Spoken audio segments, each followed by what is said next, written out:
on and on and on we go. Hi guys, how you doing? Nick Jennison, Guitar Interactive GI Plus. It's Monday. It's Monday. You guys have no sound? Can you hear me? Hey, let me know if you can hear me. PJ is alarming me by saying there's no sound. If you guys can hear me, Al Lindsay can hear me, let me know. It would be horrible to have some technical issues because we're back live. Hooray! It's been 2 whole weeks, if you can believe that. And man, I have missed you guys. I've missed doing these streams. I set out and pre-recorded all those other streams on those spread triads that we put out over the last 2 weeks. It wasn't much fun. I'm not going to lie. I love doing these streams for you guys, but the thing I love most about them is doing them with you guys. So while I absolutely didn't want to leave you without any lessons, and I did have fun playing the stuff, it's not the same. So it's really great to be back. Thanks for joining me. It's Monday. We're doing the thing we do on Mondays, which is hang out and talk about the guitar. And of course, this is our first stream pre-NAMM. And as you can probably tell, my voice still isn't 100% back yet. So I will be doing this an awful lot, which is hitting the cough button and coughing away to myself because I've still got a little bit of the old convention flu going on, but we are rocking and rolling, and we've got a stream for you tonight on the subject of making your playing make sense. You might be wondering, what on earth does that mean? Well, I guess probably the best way I can describe it is making your playing connect with the listener in the way that you connect as a listener with your favorite guitar players. Now, this is something that is very difficult to distill down to a single lesson, but we're going to try.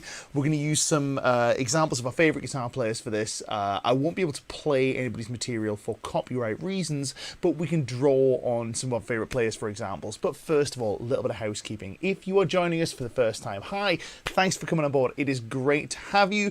We do this every Monday. We hang out on this channel wherever you happen to be watching this, whether it's on the Guitar Interactive YouTube channel, whether it's on Facebook, in our Facebook group. You might even be watching on Twitch, although I don't think anybody watches us on Twitch, but we've had at least one Twitch comment. So wherever you happen to be watching us, make sure you hit all of the relevant buttons, whatever they may be, subscribe, etc. Hit the bell icon, hit the thumbs up on whatever platform it happens to be that you're watching on, excuse me.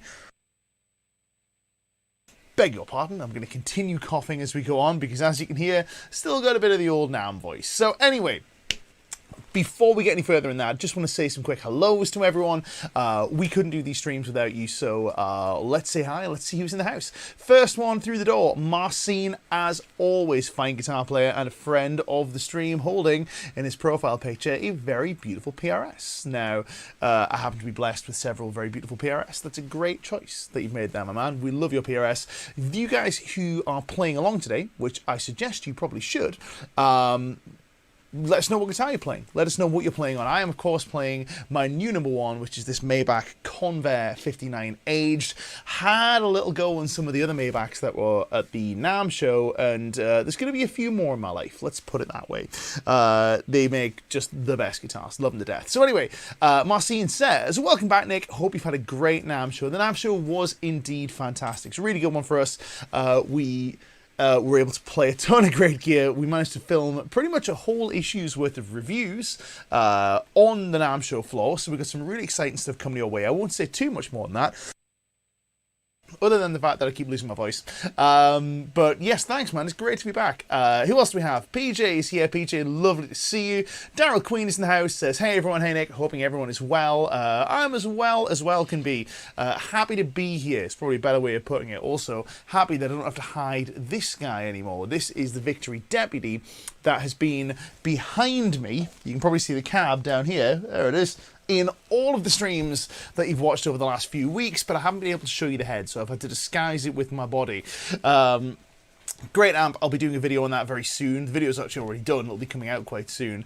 We'll answer any questions you have about that if you want to, but, you know, we don't need to talk about amps today if you don't want to. Who else do we have? Foghornish is in the house. Says, hello, friends. Learning Eugene's trick bag at the minute. Slightly challenging. I think that is understatement of the century, considering it's literally supposed to be the solo party piece of Satan's guitar player himself. Although, actually, no, it wasn't Jack Butler who played that one. It was Eugene. Of course it was.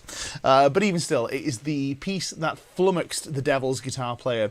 So, and of course, we all know Steve I played both parts, so Steve wins regardless. But yeah, not an easy piece. I think someone's mentioned Troy Grady's analysis of this further down in the comments. It's really, really great. You should definitely check that out if you haven't done so already. We love Troy's work. He is doing the Lord's work as far as unpacking the picking thing for us, and a lot of my understanding of picking mechanics comes directly from Troy's stuff. Sacred Godslayer's in the house. Good to have you on board.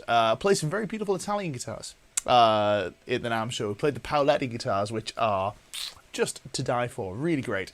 Larry Warren is here. Larry, it's lovely to see you. Helmet Strap is here. Hi, everyone. Looking forward to some more insights tonight. Well, we shall try our best for you, man. Thank you for joining us. Who else do we have? Response Audio, always in with the good insights. I'm sure tonight's going to be no exception. Says, I used to play a sloppy version of Eugene's Trick Bag years ago. Same. Me too, right? Never got around to nailing it, so maybe I should do that at some point. But I don't know. Maybe I'm a little bit older now, and I might actually have a chance of playing the thing. Who knows? It's very difficult, though. Very difficult piece of music. Timothy Appling is here. Says, welcome back, Nick, and hi to all the usual guitarists. Timothy, it's great to see you. Thanks for welcoming me back. I appreciate it. Who else do we have? Cowcat is here. Cowcat's lovely to see you. Crankatom is in the house. Today's question scares me a bit, or more the answer. Well, the question is scary. The answer's actually not going to be that scary. Beg your pardon. So nothing to fear. But yeah, man. Who else? Oh, Crankatom was the one who mentioned it. Yeah, Troy Grady nailed a lot of licks from the movie, being Crossroads, the movie Eugene's Trick Bag is from. Sure, the analysis that Troy did of Steve Vai picking stuff on that song in particular, just tremendous. Really, really great. Mark Crandall is in the house. Mark, I didn't get to see you at NAMM, which I'm quite disappointed about, I won't lie. But I was just flying around like a crazy person, man. Every moment of each of the days. We were there for 5 days at the show, including the media preview day on the Wednesday. And like I say, we shot more than one full issue of reviews. In addition to all the booth walks, all the other stuff that we did. It was crazy. Absolute chaos it was. But there you go. But yes, a week later, an atmospheric river been pouring rain here in Anaheim. Now, it's been a funny one because we love it over in Anaheim. It's always warm, apart from this time around when it was cold. And luckily I brought a jacket. But yeah, disappointed. Whoever controls the weather in Anaheim, big thumbs down. Although some of the days were really nice, and it's nice that it wasn't super hot. It was brutal there in June and April. I can't remember the last two shows were. June or July and April. It was fierce, ferocious weather. David Yates is here. Says, evening guys. Nothing makes sense to me these days. Yeah, I can relate. Can relate on several levels for sure. Steve McD is here. Pardon me, sorry.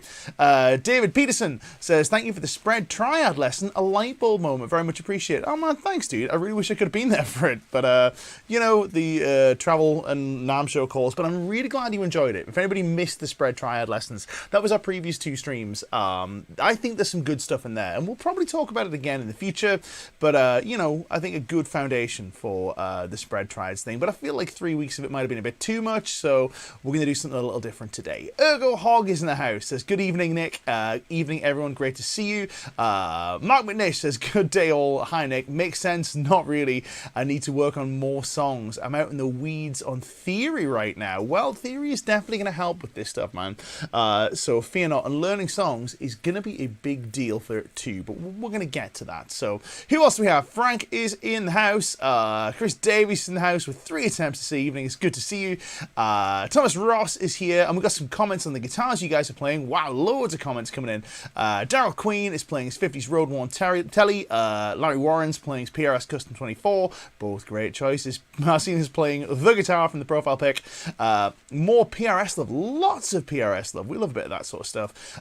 Helmet Strap is playing a cheapo Court Z42. Bet it's still a great guitar. Al Lindsay says, love your NAMM coverage, mate. Good we couldn't make it this year. Oh, man, it would have been great to see you. But thank you very much. That's really kind of you. We got some Telecasters in the house. Cranktom's playing an RG. We love a good old RG. We have a gem. Very cool. Very, very cool indeed. Ibanez the Black Pearl. Unlike the ship, it's cursed. Oh no. A broken saddle screw holding in the 3rd string. Oh, That's the worst, right? It's the worst, especially if it's on a Floyd, pain in the neck. So I'm going to fast forward through a few of these, but you guys have got me some really, you got some really nice guitars in amongst you. If you haven't commented the guitar you're playing already, then down below, let us know. Black Robuska is playing an Ibanez 550/560. Interested to know which one it is. In case you guys haven't met it already, here is my still not living 1989, or is it 1991? I can't remember. I'm looking at the serial number. 1991 RG 550, which was mint condition when I got it. And then I played it for 10 years, and now it's... anyway, so let's get to the meat of today's session, and we're going to talk a bit about what it means to make sense. So, in essence, we might define making sense in our playing as playing in a manner that is... you could say easy for an audience to follow, or easier for a listener to follow, but also in a way that says something to a listener, that makes an impact on a listener beyond, wow, that was cool. Now, I beg your pardon. Now, this whole wow, that's cool thing is great. And, you know, I am fortunate enough to be in a position where part of my job is to play stuff that boils down to, wow, that's cool. But ultimately, the stuff that sticks with us is not the stuff that is, wow, that's cool, but the stuff that makes sense to us, that speaks to us on a certain musical level, and that, you know, maybe it's something we can sing, or maybe it's a melody that sticks with us, or a group of notes that stick with us.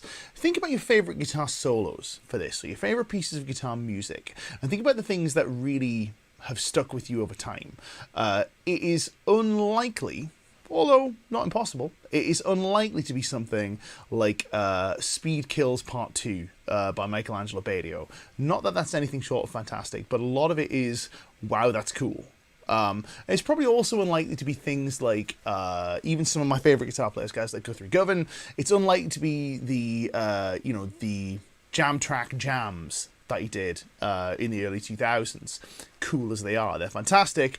It is very unlikely that those fretboard melting antics are things that have really stuck with you on a level like you might with something like, say, for example, Parisian Walkways, which is the ubiquitous, certainly in the Northeast, the ubiquitous like touchstone for melodic guitar greatness.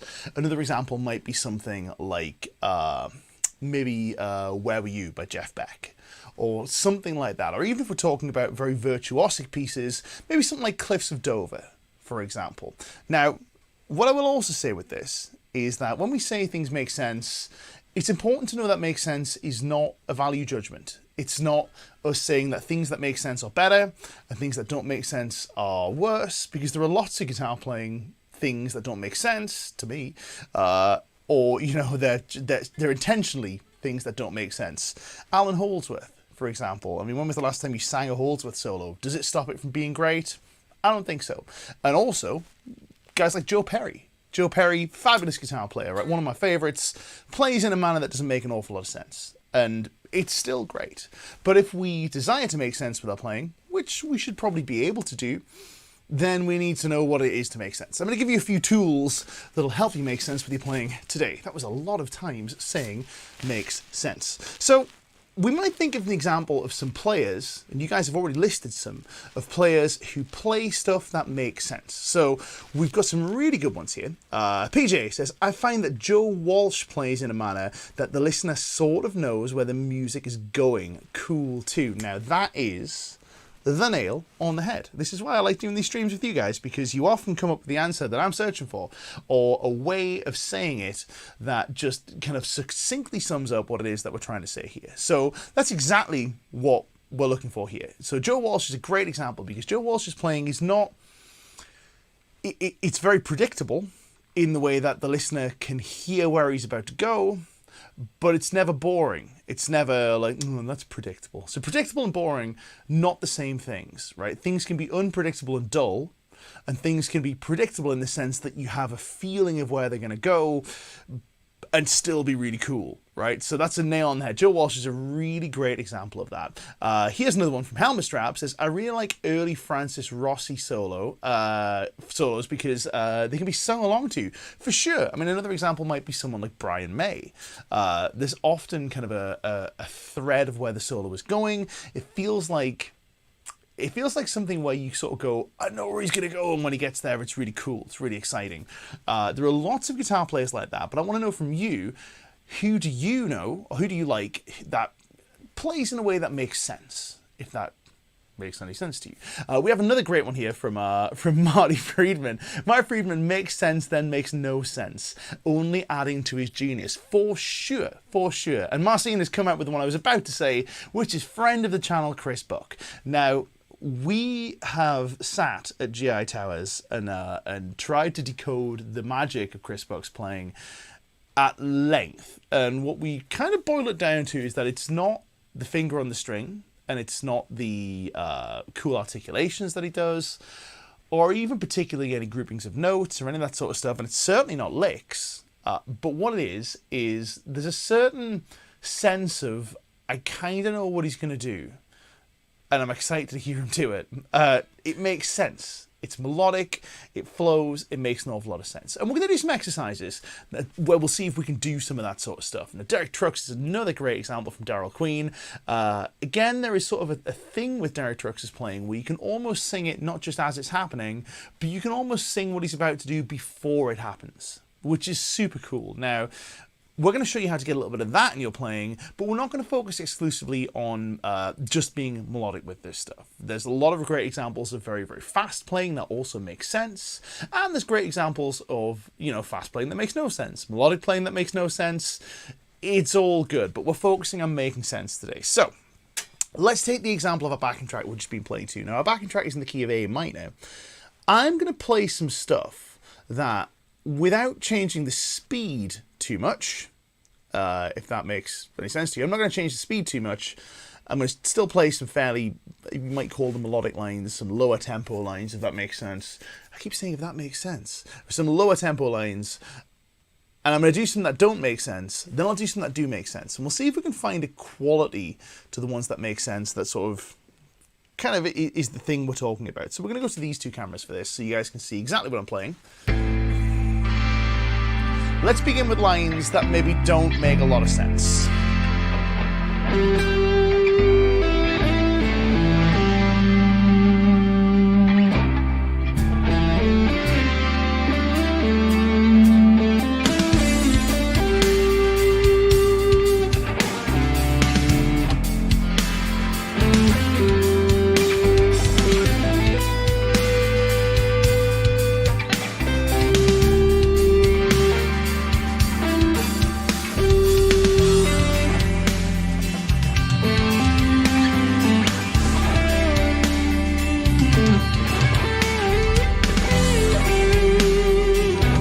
A lot of sense, right? Now, I'm kind of exaggerating here. I'll just turn the monitors down a bit so I'm not bleeding into the microphone. I'm kind of exaggerating that, but if I play some lines that are similar in terms of the number of notes we're playing, but I try and make them make a bit more sense, what we might get is something like this.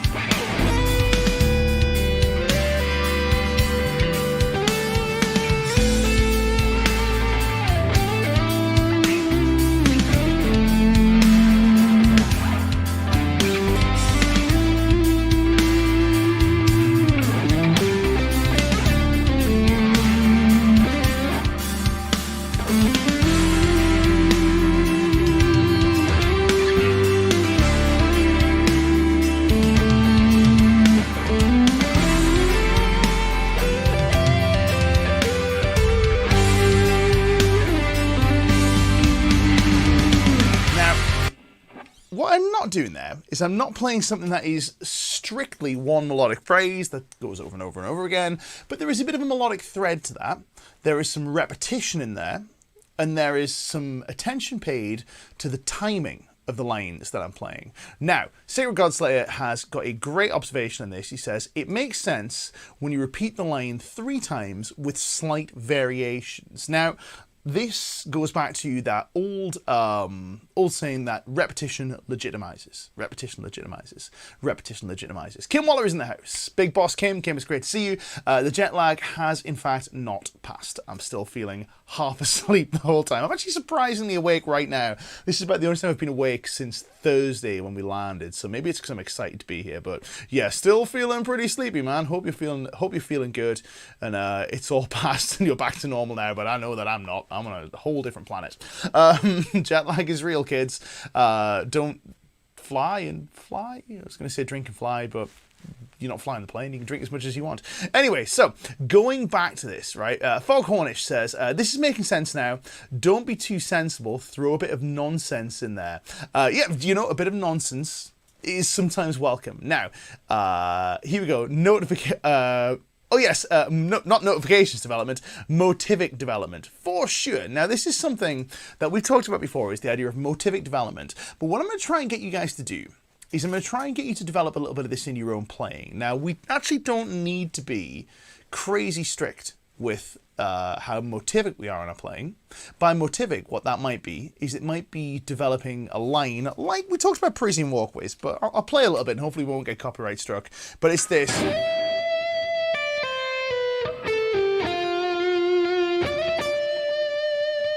Now that is a motif. That's a motif. It's something that you can sing.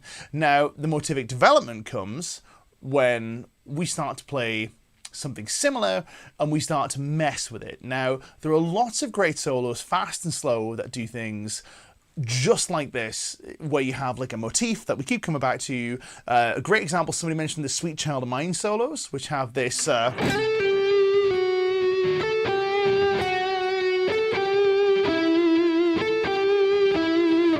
that is a really great motif, and it's something that non-guitar players can latch onto and go, ah, I hear what he's doing there. But it's not just stuff like that. There are some fast solos that do it too. Examples might be something like, we talk about this quite a lot, but the Final Countdown solo, very underrated solo for motivic development, because what do we get? We get this.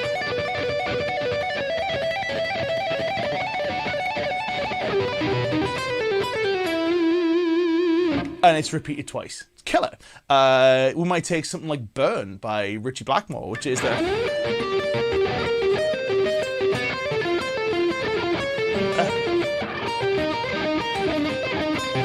been a long time since I played that solo, but you get the gist. There's a motif in there, something that kind of we can hang our hat on. Now there's loads of fine examples of this. We can't go through them all today, but you get the gist. These are things that have a bit of motivic flow to them, and these are quite strict versions. We don't need to be very strict to make this sort of stuff work. So what I'm going to get you to do is I'm going to get you oh, here we go. Daryl Queen says, isn't Parisian Walkways an interpretation of Blue Bossa?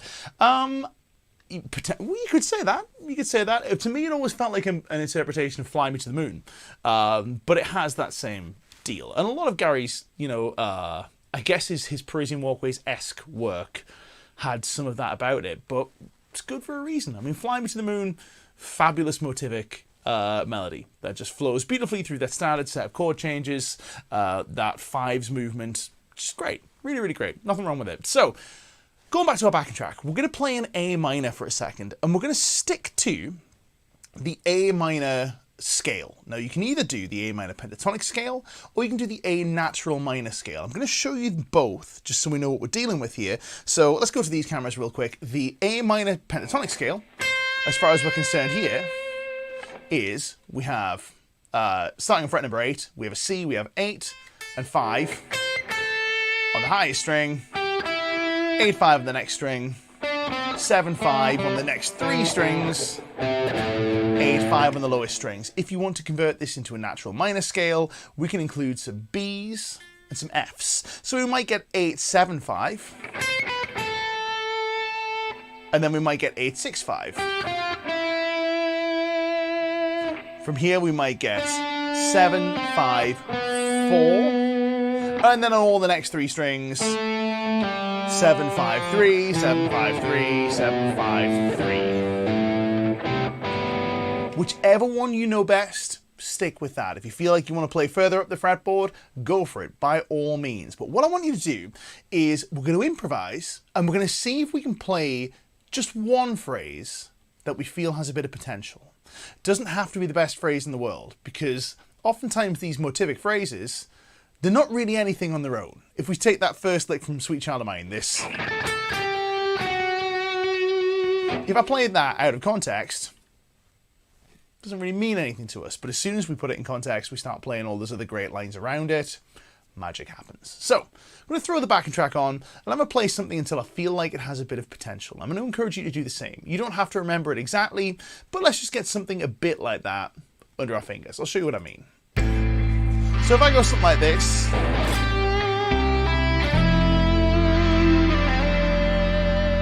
Already that's nice.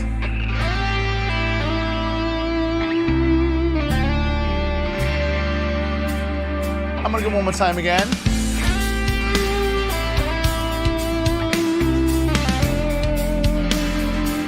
I'm going to ask you to play something in this gap. It's going to be whatever you want. You can play anything you like. And if you feel you've got something cool, try and remember it. I'll come up with another one.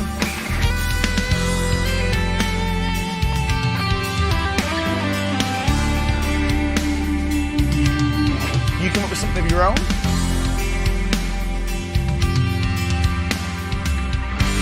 I'm going to go again.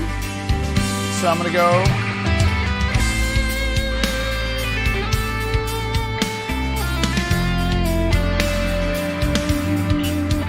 You take a turn.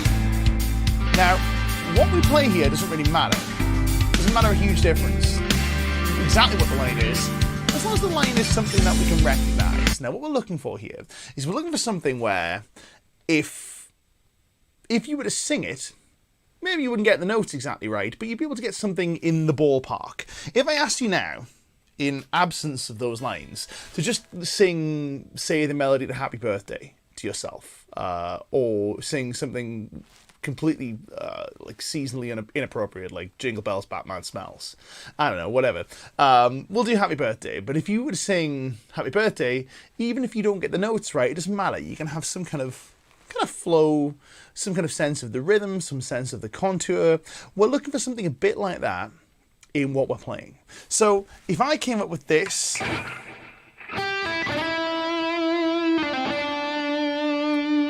it's not exactly what we played, but it's kind of cool. It's that. I like that. I feel like that has some legs to it. So what I'm going to do now is I'm going to take that idea of playing, and I'm going to try repeating it, but I'm going to change some of the notes. What am I going to do to change the notes? I'm going to change them at random. It doesn't matter if they're right or they're wrong. We're just going to get used to the idea of changing some of the notes. Now, probably the easiest way to do this is for me just to migrate a string. So if I migrate from, say, these strings to maybe the next string up in pitch, well, I've got something nice there. So let me play that and see what comes out. Let's go. Here we go.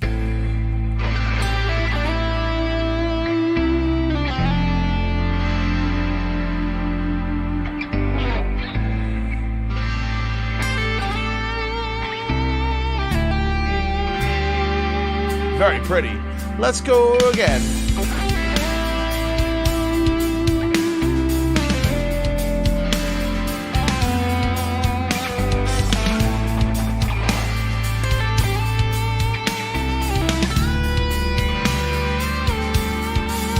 Now here I'm allowing myself a little bit of variation. I'm allowing myself to get the majority of my melody, and then when it gets to the end and I feel like I've sort of stated the point, I can put a little twist on it. Now, how much of a twist is kind of important, because what I'm not going to do at this point maybe is do something like this. Let's fast forward in a little bit to where the drums come in.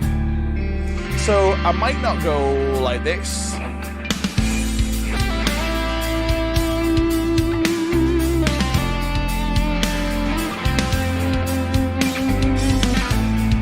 then like this.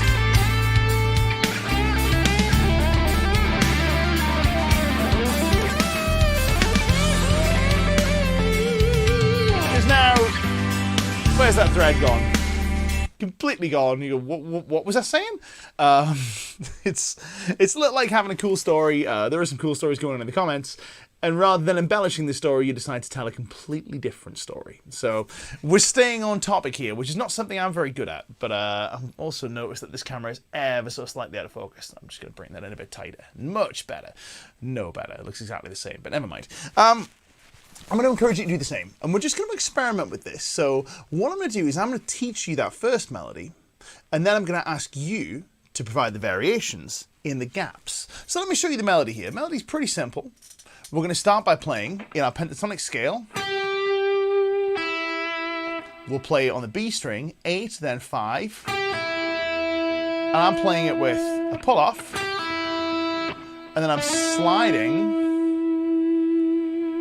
from 7 up to 9 on my G string. So once again, 8, 5, and then sliding up to G9. Let's just take a second to get that under our fingers. And then I'm going to slide down to 7 and 5, where I'm playing 7, 5, and 7 on the G string, again with some pull-offs. Now there is also, for the eagle-eared among you, a little bit of internal consistency within this melody, because what have we got going on here? Well, we've got this. If we were to clap it, it would be, let's try not to drop my pick, 2 groups of the same rhythm. That's quite nice. I like that. And it has a similar kind of flow of high, low, still not low, but going up to the last note, and then high, low, going up to the last note. There's a bit of a flow within it. It kind of makes a bit of sense all on its own. But what I'm going to ask you to do is I'm going to ask you to play this along with me. And then to begin with, I'll play some variations on this melody within my A minor scale, and I'll show you some of the ones that are available. Then I'm going to hand it to you, and you're going to play some variations in the gaps. And we'll see if we can use that to make some sense in our playing. And then we'll talk about how you can blend it with stuff that doesn't make sense. So, I'm going to play first. We're going to go like this.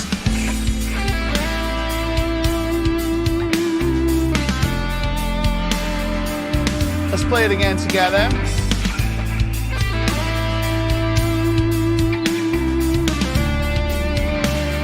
Nice. One more time we'll play it together. We'll go like this.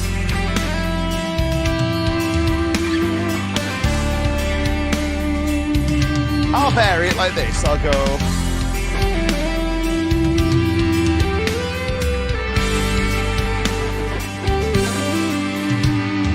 Play the melody together.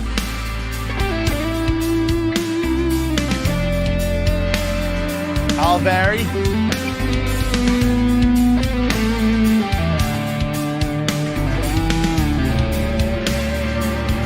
Play the melodies together. Here we go.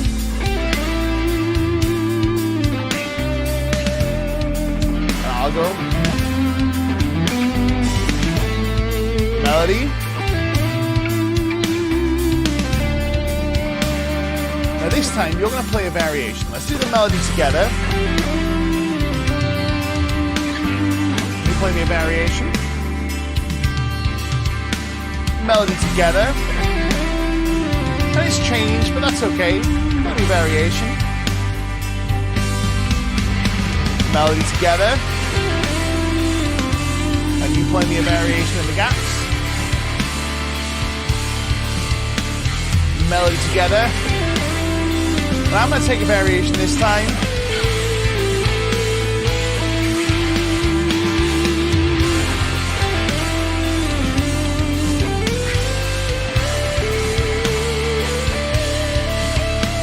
Melody together. Or would you look at that? Same thing up an octave.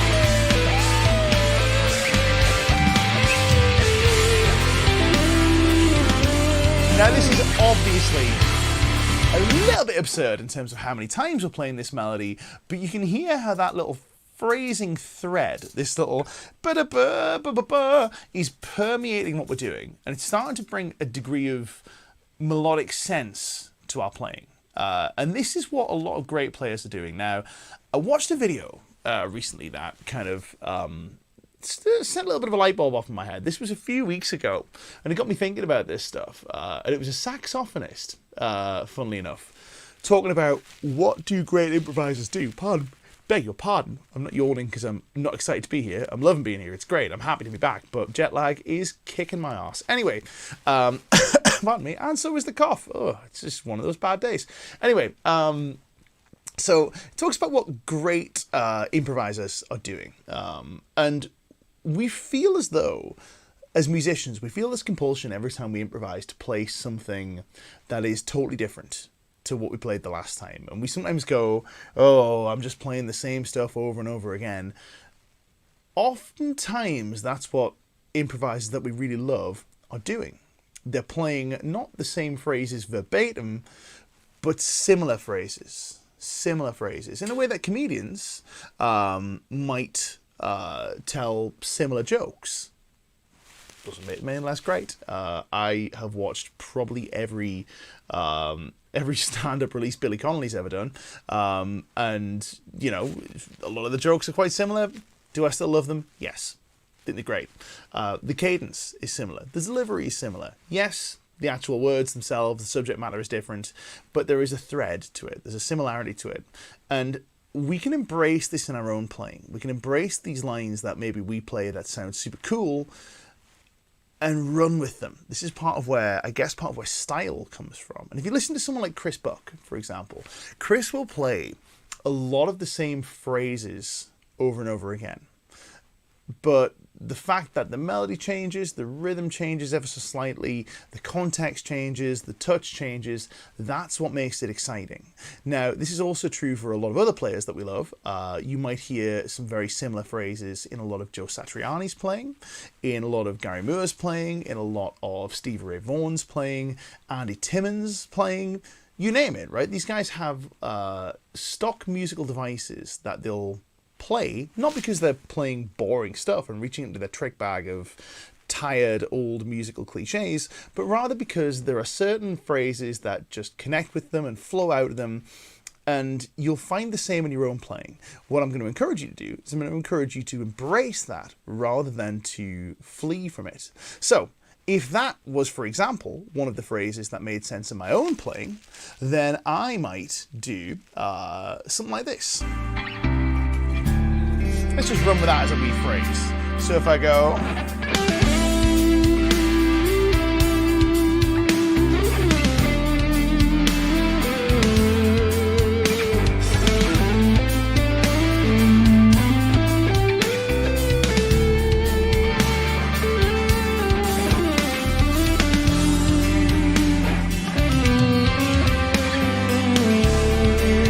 Hit a very bad note there, but it still kind of works.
All the while, when I'm doing that sort of stuff, I'm thinking to myself, I'm listening to what I'm playing, and if something cool is coming out, I'm going to try my best to grab it and react to it and play something similar. Like, oh, that's pretty cool. Let's stay there for a while. Let's live on that idea for a little bit. So it's quite hard to do in retrospect because often these ideas are just flowing like mid-solo. But if I took something like this, come on.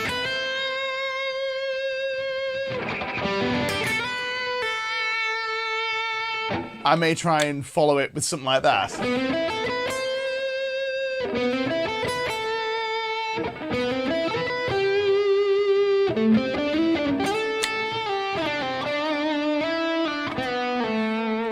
We can hear there's a little bit of a continuity between those ideas. And it's not because I'm setting out with these ideas in mind ahead of time to go, well, I'm going to play this lick and then I'll play it again. These are not licks that I could immediately recall to you and go, oh yeah, it's this lick. It's, you know, rock lick number 42 in the key of A minor. It's not how it works, but these are licks that are just sort of in there. These are licks that I've played before. I've played them 1,000 times in my improvisations. I just haven't bothered to sit and write them down and codify them as licks. They're just phrases that I kind of know and I go, oh, that's interesting. Now, this leads me to the question of where do you get these phrases from? Where do you collect these ideas and these lines, if you want to call it that, or these little musical conventions? Well, there are two places you can do it. You can either, in the first place, actually is where we sort of all get them from to begin with at least, which is by listening to great players that you love. You listen to great players that you love and absorb what they're playing. Now, this can come in a multitude of forms. You can either do it in the sense that you sit and actually learn a solo. So maybe you learn For the Love of God, and you get that.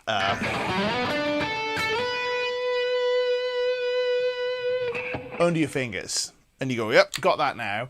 So now all of a sudden this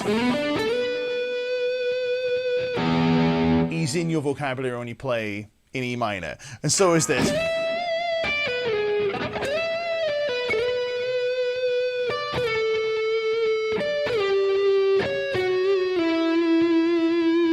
And we start to develop from there. Now you can do that, or you can just listen to guitar players. How many times has this happened to you?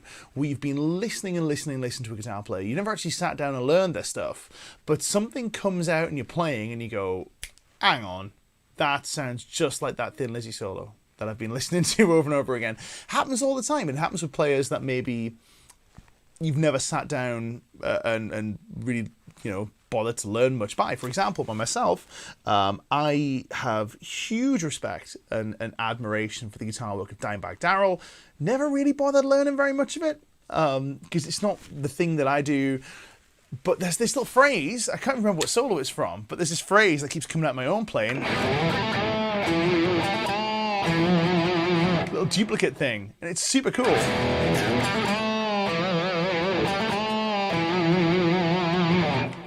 I didn't know where that came from until I heard a dime solo with it in, and I'm like, that's Dimebag, and I've been playing that loads, and I remember hearing that. I just didn't put two and two together that that's where it came from. So you can get these licks just by listening to your favorite players. You can transcribe their stuff. You can sit and work it out. You can take lessons. For example, go to Lick Library. They've got great stuff for this sort of thing. Just shilling the other folks over there in red. You know, they've got all sorts of great lessons on that sort of thing. So, you know, examples might be if you learn some Jimmy Page solos, maybe some of those ideas will spill out into your playing. However, another place you might get these licks is just by exploring. And by exploring, this is what people encourage you to do when it's time to learn to improvise, myself included. I've done this sort of stuff too, where we throw a backing track on and we go looking for ideas. Well, this is something you can do. You can go searching for ideas, but the important thing here is that this is not so much improvising as it's like pre-improvising. We're going to get into some semantic differences here, but improvising at its heart is, or in the technical sense, is improvising music. So it's not just stringing together notes on the fly. We are trying to improvise music. It's improvised music. I can't say that enough. It's improvised music. When we're improvising, that's what we're doing, or we're trying to do anyway. Now, when we're exploring the fretboard and just playing things at random, we're not really improvising in the sense that we're not actually trying to make music. We're just trying to explore the guitar and discover some things that we will later use to improvise when we make music. If that makes sense. So it's, you might call it exploration or improvisation as practice, but what it's not is improvisation in the truest sense, where we're trying to create a piece of music on the fly. Yes, it's music because it's notes that have rhythms and durations and all that sort of thing and relationships to chords, but that's not our goal. Our goal is just to look for things. But when we find something cool, we grab it and we develop it. So let me go until I find something cool, and I'll show you what this might look like. So I'm going to begin by playing in A minor, and I'm going to restrain the way I'm playing in a variety of different ways. I'm going to begin with some rhythmic restraint. And what I'll do here is I will constrain my playing to just eighth notes, if that makes sense. So I'll go something like this. Let's go to both hands.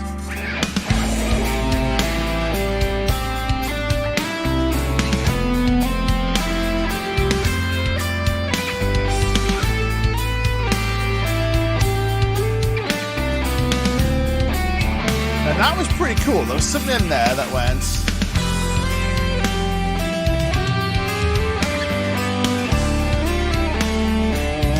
I don't think that was quite right, but I'm going to keep playing.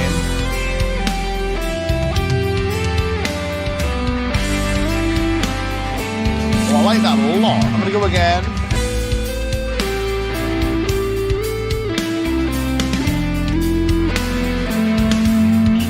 Too faster.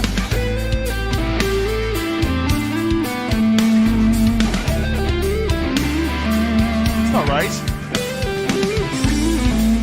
Now I'm having that. That is super cool, right? Now this happens in my own practice. A lot of the time when I'm doing this stuff, it won't always happen as quick as this, but I'll have a moment like that where I go, I'm having that. Now that lick there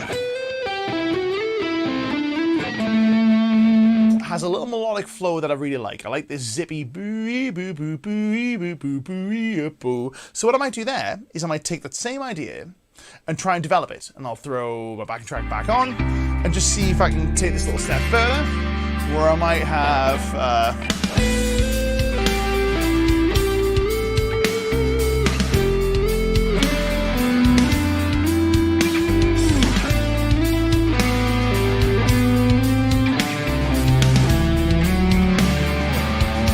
bit Dorian there.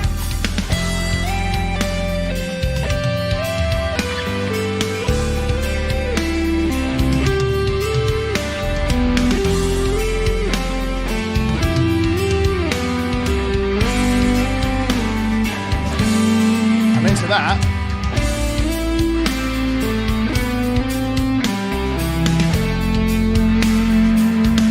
I'm trying to vary the rhythm.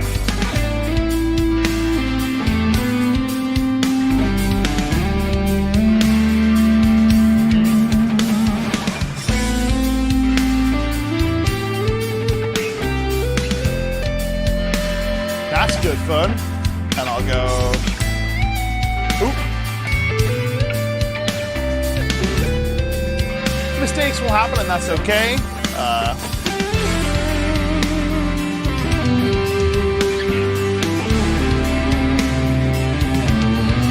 That's nice.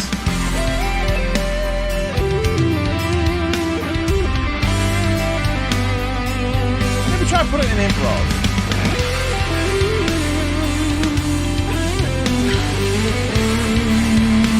Now we're trying to make music with it.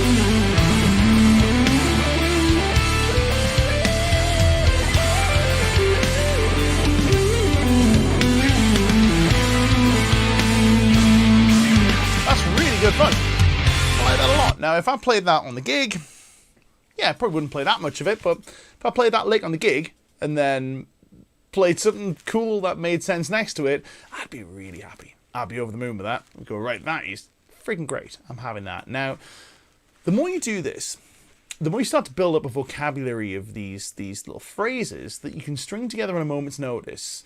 But what we're never doing here is deliberately reaching for insert phrase here. So we're never really reaching for, I don't know, like Andy Timmons phrase 1, or the Hendrix phrase from People Mentioned Star Spangled Banner. We're just letting it come out of us. Whatever phrase happens to come out in the moment, that's what comes out. But then we're reacting and going, cool, how can I make sense of this?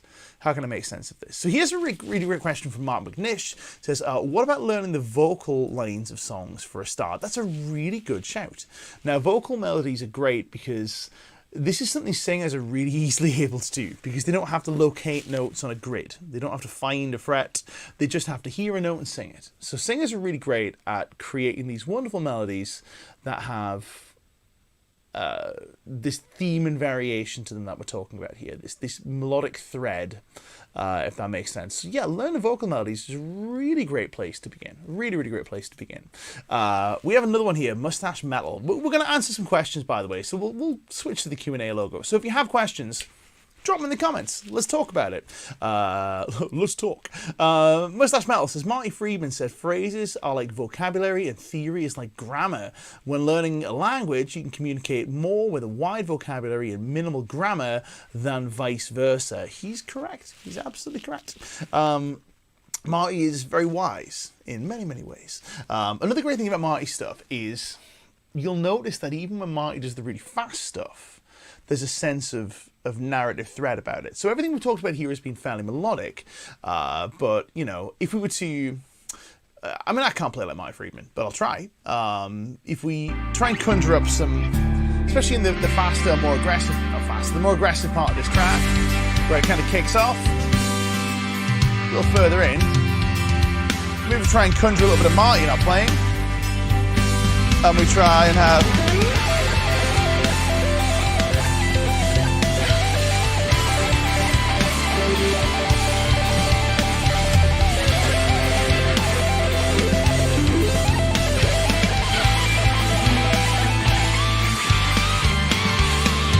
There's a little bit of a thread in there. Now, you can say the same about all manner of great players. You can take something like Zach would do, where we'd have this.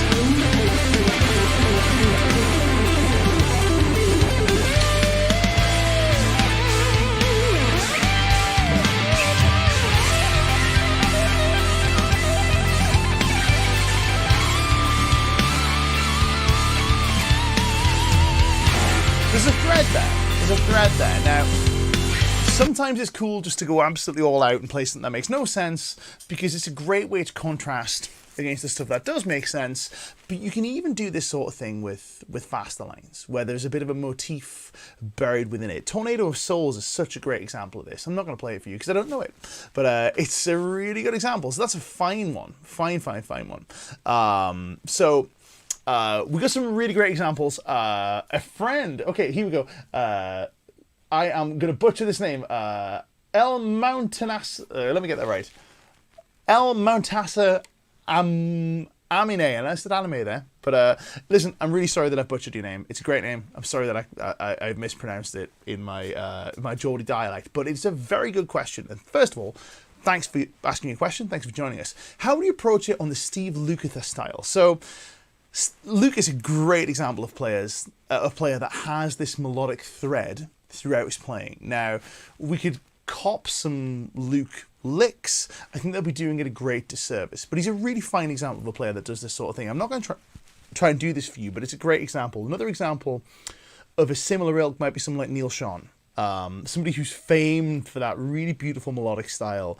John Sykes did this really beautifully. Steve Vai does a fantastic job of this.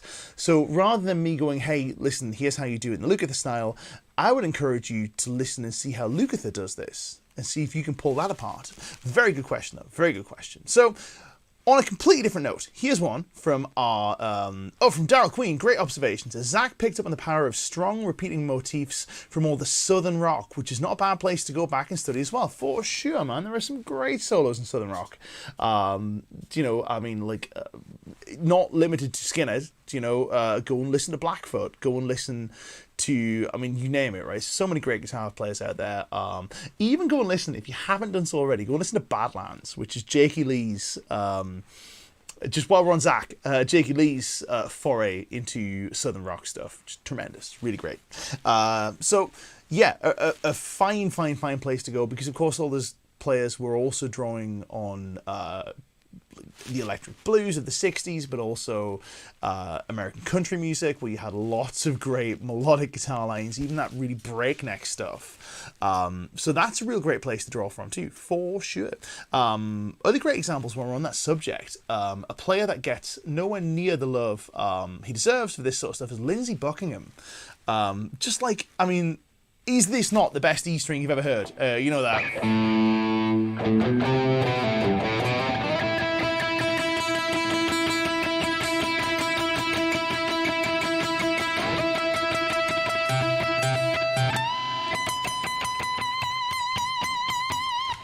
Come on. I mean, that's tremendous, right? Absolutely wonderful. And it makes sense. People can hear it. They can sing along to it. Gold. Really, really great. We've got some love for Ray Gillen as well. Ray Gillen is in my top 5 personal favourite rock singers of all time. We'll talk about that another time. But for sure. An unrelated question, but still a fun one from our friend Marcin. Says, favourite gear at NAMM? Well, there was lots of it. So the Maybach guys have brought out some great stuff. I'm going to start by saying the obvious ones, right? So obviously, I'm going to be excited about Maybach. I'm going to be excited about Victory. David Yates. Is this a good time to mention Stevie Nicks and the Straw? I would have taken that gig. If you guys don't know that story, I'm not going to tell you. But I'll let you Google it. Stevie Nicks and the Straw. Hilarious. Her straw roadie. But yeah, really funny story. So anyway, NAMM. Stevie Nicks wasn't at NAMM. I'm really excited about the new Victory stuff. So Victory brought out, I'm going to say that, of course I am. I'm biased. But I don't play the Victory gear for any reason other than the fact that I love it and I think it's great. But they brought out a bunch of new amps. The Deputy is super cool. It's a 1-channel Sheriff. I already kind of knew about that because I've been doing the demos for it, but the ones that I didn't play ahead of the NAMM show were the MK Overdrive and the MK Clean, which are the new custom shop amps to celebrate the 10th anniversary Victory amps. Although they're in their 11th year now, it's a little bit late, but who's counting? But even still, so the MK Overdrive is essentially the Cornford MK50, but with the way I'm told it was basically, they said to Martin, listen, build an MK50, but knowing the things you know now. And Martin went, yeah, all right, I think I can do that. And it rocks. It's great. And the Clean is the same deal, but they said, Martin, build a steel string singer or something to that end, and Martin went, yeah, okay, I can do that. So really excited to get my hands on those other things, other guitars and amps and stuff that rock my world. The new Kernon Moho is tremendous. In case you aren't familiar, we've got sat over this shoulder right here, we've got the Kernon Ridge, which is the Do Everything Overdrive pedal. The Moho is that, but for fuzz. And you guys know I love fuzz. Really excited about that. It's just absolutely tremendous. Really, really great. It'll do the octave up, like octave fuzz thing, but it'll also do a clean synthy octave down. So they've got that just right, where the octave up is like an Octavia, but the octave down is like a Pog. Just really, really great. Every flavor of fuzz under the sun. It'll oscillate if you want it to, so it'll do the weird spitty stuff that I've got my fuzz god down here to do. It'll do fuzz face stuff, bender type stuff, muff type things, big fat modern synthy tones. Just wonderful. MIDI controllable, works anywhere in the signal chain with all your pickups. You can use your wah with it. It's just the best fuzz pedal. Really, really great. What else been excited about? Ciari guitars. Ciari guitars are bringing some cool stuff out too. You've probably seen the streams we did with those guys, where Ciari It's the guitar that folds in half. We've got a green one. I don't have it here. It's currently in a bag under my desk at home, ready to go when I go teaching. I take it away with me because it folds up and goes in a bag. They've brought out a bunch of new instruments with P90s, with the Fluence P90s in them. They're really great. Love those. Ernie Ball are crushing it with some of the new gear they've brought out. Who's really exciting? There's some cool new Majesties. The new Lukes they brought out last year are great, but there's no new additions to that line in particular. Although they have Axis. They've updated the Axis, which is super, super cool. But the big one, which again couldn't happen to a nicer guy, is the Rabia Massad signature, which I've been lucky enough to play. It's a signature saber. It's brilliant, just wonderful, right? I tend to gravitate to the same sort of gear that Bia likes. So the stuff he likes, I tend to like it too. I think we just have similar tastes. Maybe it's because we're both big Nuno fans. I don't know. But this guitar really rocks. Aesthetically, it's not my thing, but in terms of playability, in terms of the tones, just unbelievable. Really, really great. Who else has made good stuff? Paoletti guitars. Got to play a bunch of those. Again, really, really beautiful guitars, sound great. The Dave Kilmister signature is tremendous. Who else? There's been a load of great stuff. That's really what stuck out for me. But yeah, so interesting stuff. Hopefully we'll get some of those Victory amps in. Who else do we have? Oh, some recommendations. There we go. Allman Brothers, Dickie Betts, Warren Hayes. Great. Here we go. Here's another one. Oh yeah, Alan Entwistle pickups. This is James saying the vintage Revo. Of course, naturally, vintage are always putting out great stuff. And actually, to be honest, on the subject of the Revo line, there is some really cool stuff. You've probably seen the reviews we've done of the Revo stuff. So the thing I like about the Revo line is I like the fact that it's, for the most part, harkens back to traditional British designs that maybe weren't appreciated in their time. So we're talking like maybe catalog type guitars, but really cool, modern, playable versions of those. But what I like about the new Revo stuff is they're doing that with American guitars. So there are guitars that kind of, you know, they maybe harken back to some classic surf guitars. It's nice to see them kind of embracing that side of the pond too, if that makes sense. Here's another one, John Mack. How about the Blue Guitar Amp X under development? I asked Thomas Blug about this. I was like, Thomas, can we have one yet? And his answer was the same thing it's been for the last 3 years, which is, I know it is not ready. And I'm like, Thomas, it's a terrible accent. I can't do German accents. And there are so many German accents, and definitely can't do Thomas's one. But even still, he's like, no, it's not ready. And I'm like, dude, just release the thing. Just release the thing. And he's going, no, it needs to be perfect. It needs to be perfect. I'm like, yeah, but it needs to exist. You know, perfect is the enemy of good, Thomas. I'm sure. The thing is, I've played it, and it's great. The Amp X is wonderful. When we get it, it'll be worth the wait, I'm sure. But I don't want to wait. I just want one. So anyway, listen, guys, I've run over time, as I am always want to do. Hopefully, this has been a useful session for you when it comes to making your playing make sense. Unfortunately, unlike some of the other sessions, this is not a one-and-done kind of thing. You can't just do this one session and sit and go, oh, now my playing makes sense. Makes perfect sense now. You know, fingers crossed, what this will do is it'll plant the seed for you to be more observant in your own playing, and try and make your playing make a little more sense every time you sit down and play, which is something that I'm making a commitment to do. And I'm going to see if I can crack a little bit of that in the outro jam. Once again, thank you so much for joining us. We are back live every Monday. No more interruptions. It's just Mondays here on through.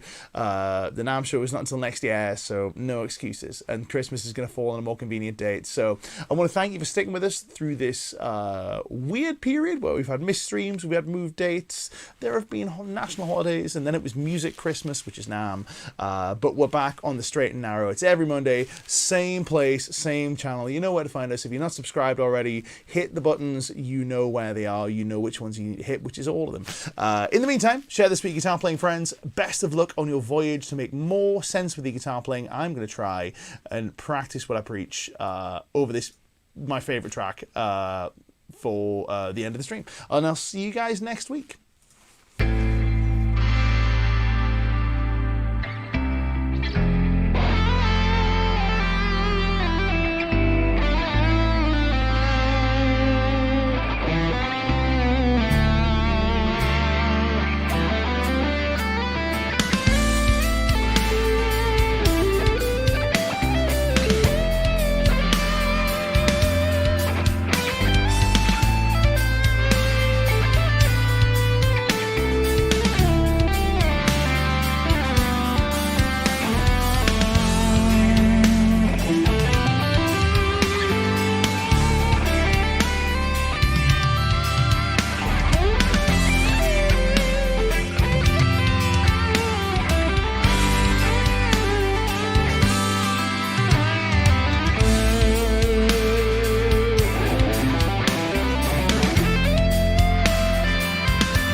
loads of fun. I'm going to bed because jet lag is not even funny. My name's Nick Jennison with Guitar Interactive GI+. It's Monday. We've been doing the thing we do on Mondays. We just hang out and talk about the guitar. Hit the buttons if you haven't done so already, and we'll see you guys next week.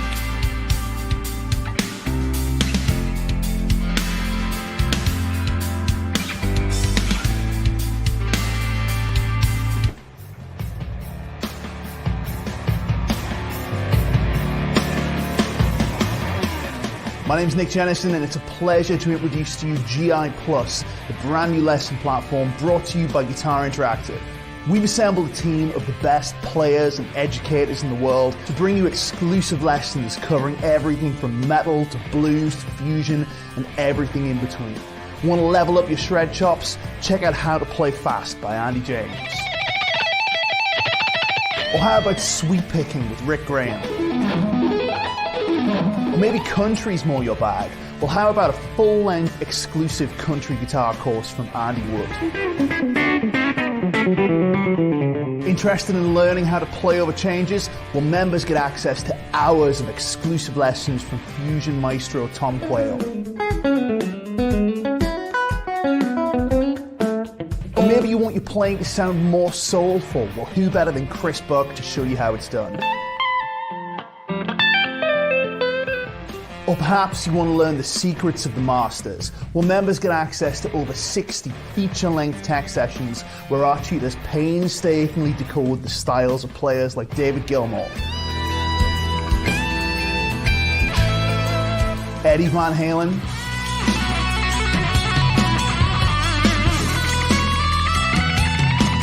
John Petrucci, Larry Carlton, Slash, Tosin Abasi, Paul Gilbert, and many more.